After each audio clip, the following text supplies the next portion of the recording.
Welcome to Arts Alive Music. The programme today is called Words and Music because we're reflecting the very special year with Shakespeare, Shakespeare 400.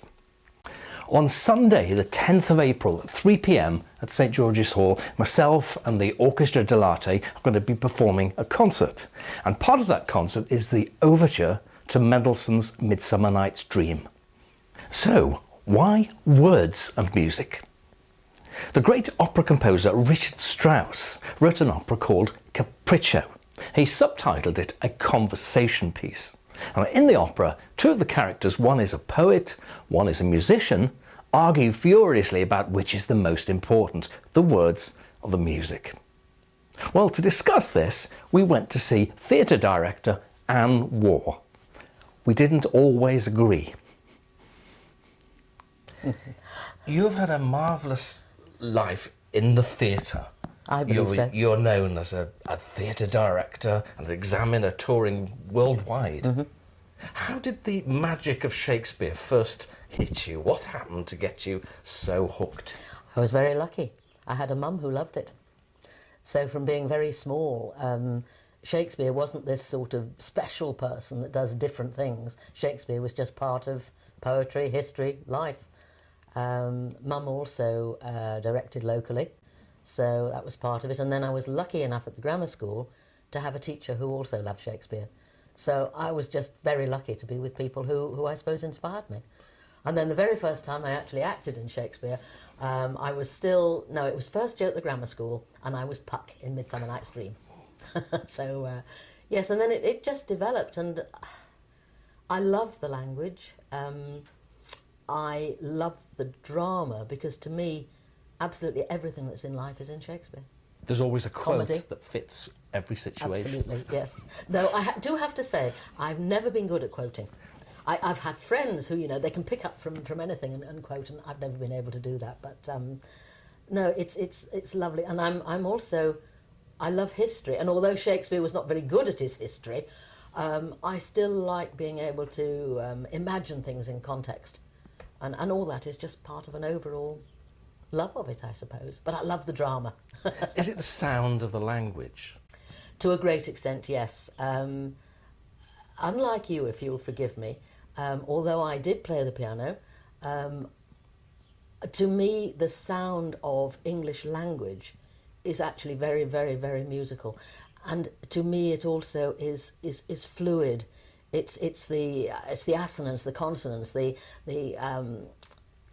look at some poets and you look at the words they've actually chosen, and it's chosen deliberately because of the sound it's making.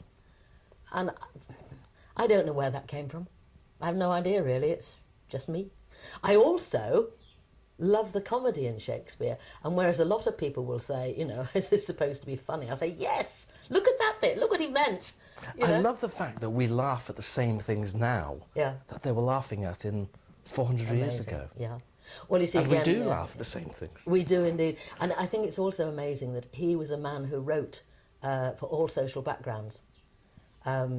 He wrote for everybody. The people that went to his theatre were of all social backgrounds. And we lost that for 300, 500 years. I know you and I disagree slightly in the use of music with Shakespeare. Mm. Yes, you are 100% musician. Quite rightly so, and that's lovely. As a theatre director, I see sound and light as an entity which provides atmosphere to the play.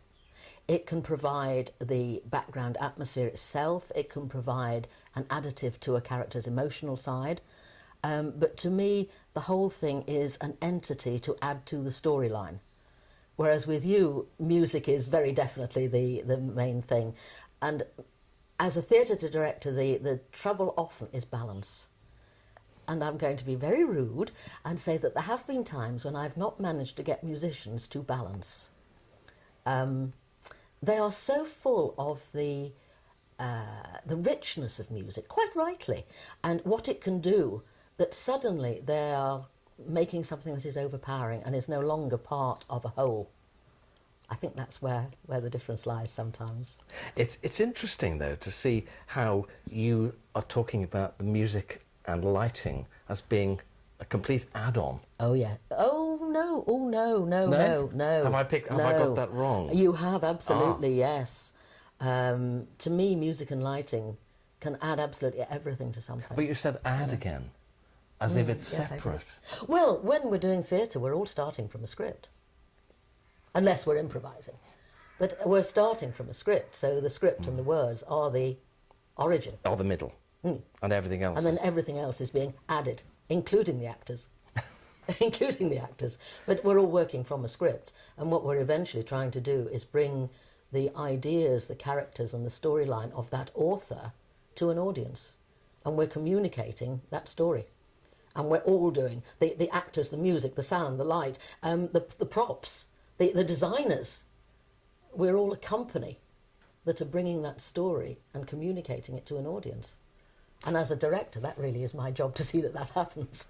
What happens then when you get to... Because there are quite a lot of songs in Shakespeare plays, aren't there? The way they're written out. Yes. I know you often, in your Hillbark productions, you do have songs sung. So are there some that you say, well, they're not going to be sung, they're just going to be spoken? Or how do you decide? Oh, no, I mean, they're there and you have to do them, but personally, I don't like them. I can think tell they're that in your voice. Yeah, absolutely. I'm sorry, my voice always shows my emotions. I think they're twee. I think, although it's a very strange thing. I mean, Shakespeare's language itself is out of date, particularly if I think for our young people today. And yet, if it is spoken in a natural way and the characters are portrayed naturally, you almost forget the old language. I think you can compare that with opera, possibly, in that you forget that there's going to be all these classical sides and you're just with what is happening. Now, the songs are separate, although they're being sung by the characters. They often show the characters' emotion, but they're twee. I think I would like somebody in the musical field to rewrite the music for Shakespeare's songs. Dare I say that? Sorry, but no, I really don't like the songs in Shakespeare. Of course, you've got to remember that, again, when people came to the Globe, they weren't just coming to the written theatre. They were coming to acrobats, they were coming to extra music. And music was an entity of the whole. Here we're going back to the whole again, to the whole entertainment. So that's really where they came from. Also, Shakespeare wrote so that his plays could sometimes go into the Globe and sometimes go into baronial halls. Now, he was very reliant, because remember, he was a shareholder of his company. He had to make money, and they were very reliant on what these barons wanted. And of course, they all had these wonderful musical galleries, which they wanted to show off to their pals. So we have the banquet, we have the gallery, and we have the players. So Shakespeare provided it. Now, I would say to you that when someone comes out of an opera performance, they come out humming the tune and not reciting the words. But I suspect, especially with a play, it has to be the other way round. That is too definitive. It is a huge subject, and there are times when music is an equal to the words. There are times when music can really build an atmosphere that even the words couldn't. And there are times when music can be a nuisance to the words, particularly if the sound is not balanced correctly. And that is something that is a pet thing with me, the balance of the music. If I may give you an example. Please, love to hear something. We're in The Winter's Tale, and you've had a lot of court scenes, and suddenly we're in a pastoral setting. Now, it depends where you are. You see, again, there are so many layers to this. Are we in a small theatre, a large theatre? Are we in the open air? But this particular scene, we're suddenly going pastoral. So, it is also the day when the local villages are having their Queen of the May. And we have got a juxtaposition where the lowly shepherdess, who actually isn't, but never mind, the lowly shepherdess has met the king's son. But the lowly shepherdess is dressed up as Queen of the May, and the king's son is dressed as a lowly shepherd, which is going to cause awful problems in the play. But so we're in a setting where we've got this May Day feeling to it. Now, lovely. We'll bring music in, and the music can produce the feeling of the village having a fete. That's great, because as you know, we very rarely use scenery and things for Shakespeare. But we need to follow these words, because it's terribly, terribly important that we know that she, Queen of the May, is lowly. He, King's son, is in the shepherds. So we have to hear the words, okay? She is speaking. "Oh, sir, my gracious lord, I chide at your extremes. It not becomes me. Oh, pardon that I name them.